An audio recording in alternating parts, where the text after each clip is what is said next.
ਵਾਹਿਗੁਰੂ ਜੀ ਕਾ ਖਾਲਸਾ ਵਾਹਿਗੁਰੂ ਜੀ ਕੀ ਫਤਿਹ।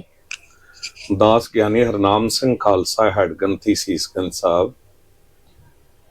ਜੇ ਸੀਸਗੰਜ ਸਾਹਿਬ ਬਾਰੇ ਸੰਖੇਪ ਇਤਿਹਾਸ ਪੁੱਛਣਾ ਚਾਹੁੰਦੇ ਹੋ ਤੇ ਗੁਰੂ ਤੇਗ ਬਹਾਦਰ ਸਾਹਿਬ ਸਤਿਗੁਰੂ ਜੀ ਜਦ 500 ਬ੍ਰਾਹਮਣ ਪੁੱਜੇ ਅਨੰਦਪੁਰ ਸਾਹਿਬ, ਦੁਖੀ ਬਿਪਰ ਸੋ ਚਲ ਆਏ ਪੁਰੀ ਆਨੰਦ, ਬਾਹਾਂ ਸਾਡੀ ਪਕੜੀਏ ਹਰਗੋਬਿੰਦ ਕੇ ਨੰਦ। ਇਹ ਗੁਰੂ ਤੇਗ ਬਹਾਦਰ ਸਾਹਿਬ ਜੀਓ, ਔਰੰਗਜ਼ੇਬ ਸਭ ਨੂੰ ਸਾਨੂੰ ਮੁਸਲਮਾਨ ਬਣਾ ਦੇਣਾ ਚਾਹੁੰਦਾ ਹੈ, ਇਸਲਾਮ ਹੇਠ ਲਿਆਉਣਾ ਚਾਹੁੰਦਾ ਹੈ, ਤੇ ਅਸੀਂ ਪੁਕਾਰ ਕਰਦੇ ਹੋਏ ਤੁਹਾਡੇ ਕੋਲ ਆਏ ਹਾਂ। ਤੁਹਾਡੇ ਤੋਂ ਇਲਾਵਾ ਹੋਰ ਕੋਈ ਸਾਨੂੰ ਬਚਾ ਨਹੀਂ ਸਕਦਾ, ਕਿਉਂਕਿ ਔਰੰਗਜ਼ੇਬ ਦੇ ਪਿਤਾ ਸ਼ਾਹਜਹਾਨ ਬਾਦਸ਼ਾਹ ਨੂੰ ਤੁਹਾਡੇ ਪਿਤਾ ਗੁਰੂ ਹਰਗੋਬਿੰਦ ਸਾਹਿਬ ਜੀ ਨੇ 4 ਵਾਰੀ ਹਰਾਇਆ ਸੀ ਜੰਗ ਵਿੱਚ, ਤੇ ਔਰੰਗਜ਼ੇਬ ਦੇ ਸਾਹਮਣੇ ਤੁਸੀਂ ਹੀ ਖੜੇ ਹੋ ਸਕਦੇ ਹੋ। ਤੇ ਗੁਰੂ ਤੇਗ ਬਹਾਦਰ ਸਾਹਿਬ ਜੀ ਨੇ ਕਹਿ ਦਿੱਤਾ, ਬਾਹ ਜਿਨ੍ਹਾਂ ਦੀ ਪਕੜੀ ਹੈ ਸਿਰ ਦੀਜੈ ਬਾਹ ਨਾ ਛੋੜੀ ਹੈ।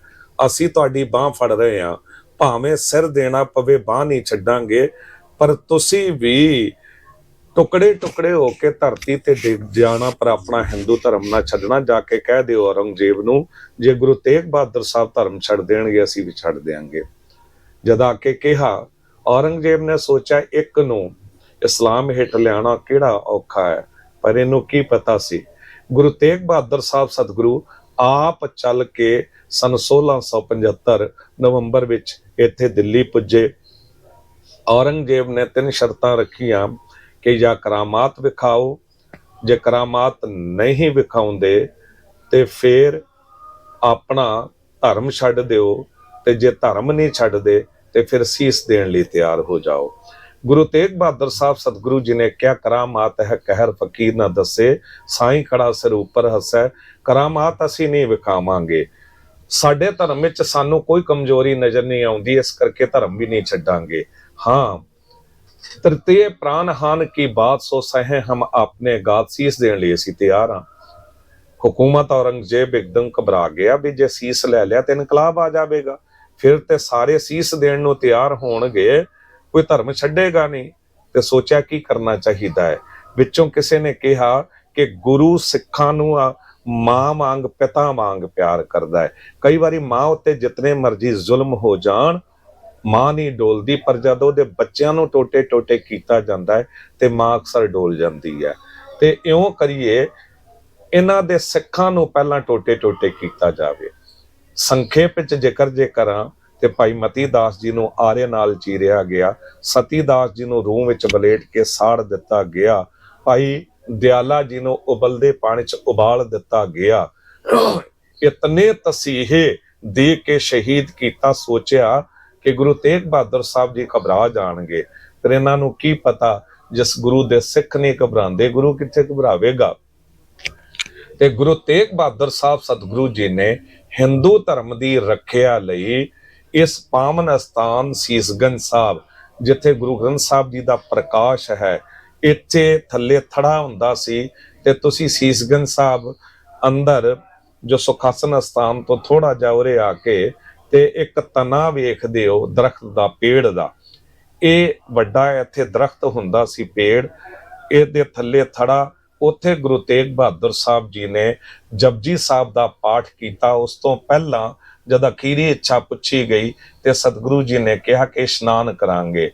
ਜੋ ਜੋੜਾ ਘਰ ਦੇ ਨਾਲ ਖੂਹ ਹੈ, ਉੱਥੇ ਇਸ਼ਨਾਨ ਕੀਤਾ, ਫਿਰ ਉੱਥੇ ਥੜੇ ਉੱਤੇ ਬੈਠ ਕੇ ਜਪਜੀ ਸਾਹਿਬ ਦਾ ਪਾਠ ਕੀਤਾ, ਤੇ ਕਾਜੀ ਜਲਾਦ ਤੇ ਕੋਤਵਾਲ ਸਾਹਮਣੇ ਆ ਗਏ ਸਨ ਤੇ ਕਹਿ ਦਿੱਤਾ, ਸਤਿਗੁਰੂ ਜੀ ਤੁਸੀਂ ਭੁਲੇਖੇ 'ਚ ਨਾ ਰਹੇ ਹੋ, ਦੇਖੋ ਤੁਹਾਡੇ ਸਿੱਖਾਂ ਦਾ ਅਸੀਂ ਕੀ ਹਾਲ ਕੀਤਾ ਹੈ, ਛੱਡਾਂਗੇ ਅਸੀਂ ਤੁਹਾਨੂੰ ਵੀ ਨਹੀਂ। ਕਾਜੀ ਕਹਿਣ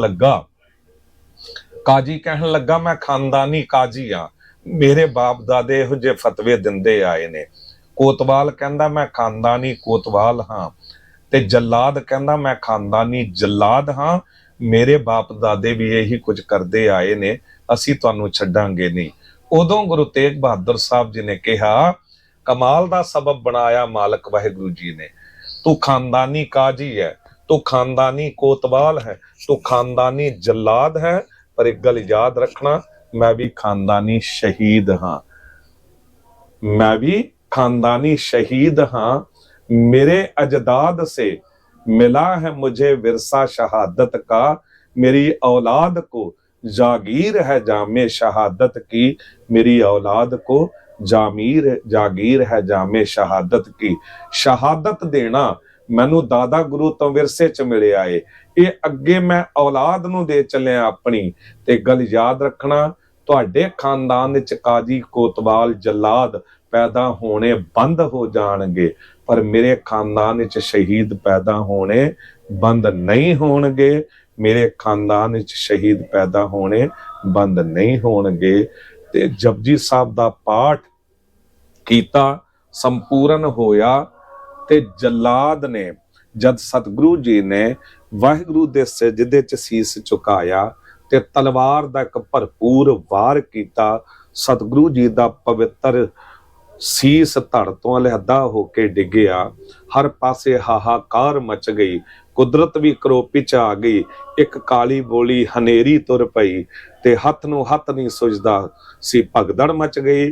उदों फेर भाई जैता जी सतगुरु जी दा सीस संभाल के निकल गए आनंदपुर साहब वल।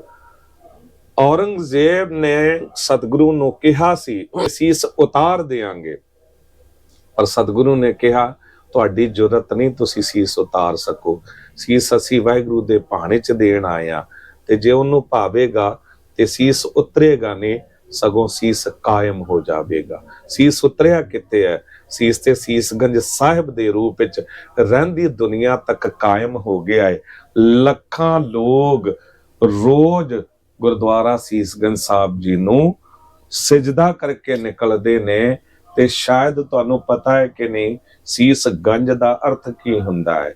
सीसगंज दा मीनिंग है सीस दा खजाना। जिस तरह ना कहंदे सन कि कारूं बादशाह ने 40 गंज दौलत इकट्ठी की, गुरु नानक देव साहब जी दी एक साखी है।